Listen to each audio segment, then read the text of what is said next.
munaasabada shahaadooyinka lagu guddoonsiinayay dufcaddii toddobaad ee ka qalin jabisay maxadka Al-Najax ee magaalada Hargeysa oo lagu qabtay isla magaalada Hargeysa ayaa waxa ka soo qayb galay mas'uuliyiin sarsare oo ka socday wasaaradda dhalinyarada iyo ciyaaraha Somaliland macallimiin tiro badan oo ka soo qayb galay munaasabada tan iyo maamulka dugsiga Al-Najax waalidiin ardayda qalin jabinaysay iyo marti sharaf kale waxaana ugu horeynba goobtaasi ka hadlay maamulaha dugsiga Al-Najax mudane Daahir Cabdilaahi Yaasir waxaanu sharaxaad ka bixiyay isla markaana uu ka sheekeeyay maraaxilkii kala duwanaa ee dugsigani soo maray halka uu maanta taagan yahay iyo halka uu higsanayo mustaqbalka dhow waxaana hadaladiisii kamid ahaa ujeedada xafladdu waxa weeye laba daaranta mid waxa weeyaan ardayda laga qalin jabisay dugsigeena Al-Najax dugsi balaaran halka qaybtaas waxa weeye galabta aan ku dhignaa dugsigu waxa weeye ilaa siinay uu tahan yahay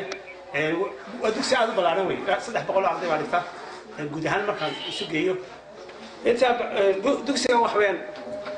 goorta la aasasay waxa weeyaan 2003 ragii ka qalin jabiyay waa rag aan sheegay waxa weeyaan macallimiinta ahaa oo qaar la fadhiyaan qaar la shaqeeyaan qaar u shaqeeyaan hay'ado waxa weeyaan intaas 2003 intaas arday baa ka soo baxaysay laakiin waxa dafcadan waa dafcadii toddobaad laba group hore ka horeeyay ardayda waxa weeyaan runtii waxa weeyaan wadadaaliyaan iskuulkayga waxa weeyaan 180 ardayda waxa u baahan hablo badan imka halka waxa fadhidaan waa aragtaan way nagu yareen nimadu 180 marka ardayda tiriyo wax weyn inama ay ogdeen mid kale waxa badan sorry hablo badan yihiin waxaan kaloo aan sameeyaa maadaama iskuulku yahay iskuul dawladdu ay u balan ay wasiisay xagga lacagta waa discount baan ardayda u sameeyay si maartay ardayda aad uga faa'iideysato marka lacagtan ku dhignaana aad iyo discount-kayga aad u far badan sidoo kale qaar ka mid ah ardaydii ka qalin jabinaysay dugsigan Al-Najax ayaa goobtaasi ku soo bandhigay dhowlatus ay ku muujinayaan qayb ka mid ah cilmiga ay barteen قربانا فتقبل من أحدهما ولم يتقبل من الآخر قال لا قتلنك قال إنما يتقبل الله. After that, I like to talk about health. Health is the backbone of our life. Without health, you cannot be left. I live in education. Education is a weapon of tomorrow. It's a treasure that cannot be stolen. I love the people who allow is excellent. gabagabadii waxa iyaguna munaasabadaasi ka hadlay mas'uuliyiintii ka socday wasaaradda dhalinyarada iyo ciyaaraha Somaliland iyo macallimiintii tirada badnaa ee ka soo qayb galay munaasabadan waxaana dhammaantood ay halkaasi ka soo jeediyeen afkaar ku salaysan sida ay waxbarashadu muhiimka u tahay iyo sida loogu baahan yahay in bulshadu ay cilmiga bartaan waxaana hadaladoodii ka mid ahaa horta waxaan aad u salaamayaa mar labaad macallinka Daahir oo saaxiibnahay in badan aan soo wada shaqeynay ka wasaarad ahaan markaan anagu ka tirsanay wasaaradda waxbarashada kulli isku wasaarad baan nahay imakana waa macallin carruurta anu qaanaaba oo ahay waa macallin iyo kuwaan adeerka oo ahayba marka waxaan leeyahay qiimaha maanta ay dhalinyaradan maanta halkan joogtaa ay taagan yihiin ay ku qaadanayaan shahaadooyinka dibloomada ama certificate-ka waa aqoon uu macallinka iyo macallimiinta la dhigtaa waxay soo gaarsiiyeen iskuulka Najax sida loo sheegay waa dufcaddii toddobaad waa iskuul qiimo leh waa iskuul ka jira degmada Axmed Dagax talabaad waxay noognahay aqoontu ma dhamaato oo qofku ilaa intuu ka dhimanayo wuxuu baranaya ma oo kaliya qofku intuu maartay ardayga yahay ilaa intuu qofku nool yahay wuxuu baranayaa maalintu ka karo maalinta soo aqoontu dhamaatabaya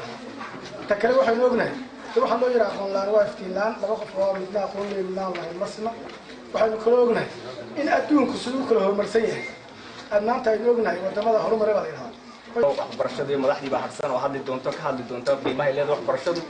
annagu waxaan leenahay waxbarashadu qiimo weyn bay leedahay halka ka soo bilaabantay markii la xarxaarayay bay ahayd iskuul taariikhi iyo qadiimi wax ku dhiganaysaan oo runtii ragii ka soo baxayna macallimiin noqdeen qaarna ay jaamacadaha wax ka dhigaan qaar kuwa imika wax baraya ay yihiin waa iskuul lagu faano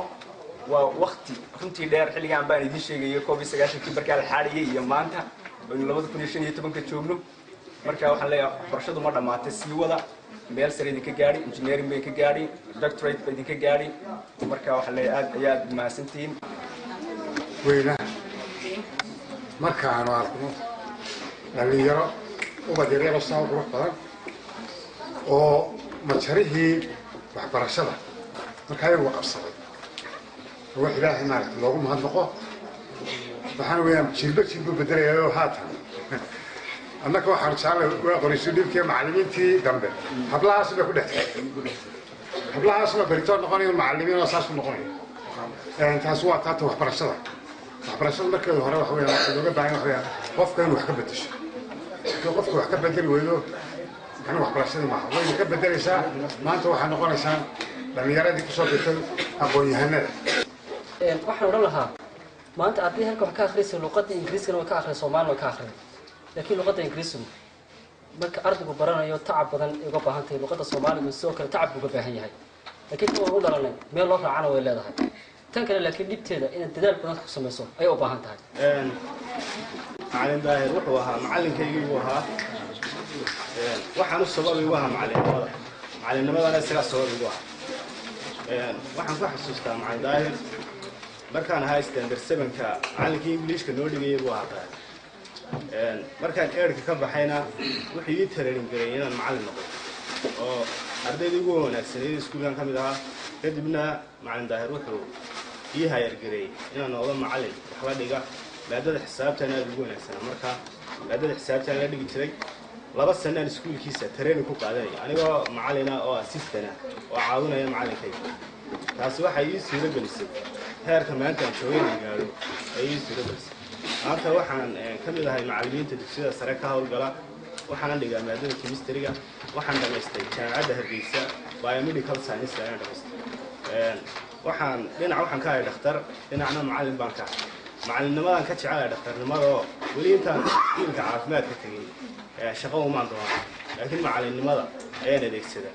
gabagabadiina waxaa halkaasi shahaadooyin iyo abaalmarino lagu guddoonsiiyey ardaydii ka qalin jabisay dugsigan Al-Najax ee magaalada Hargeysa munaasabaddan oo u muuqatay mid si heer sare loo soo agaasimay ayaa ku soo dhamaatay jawi wanaagsan oo ay farxad ku laran tahay Khalid Bulshaawi Space Channel Hargeysa.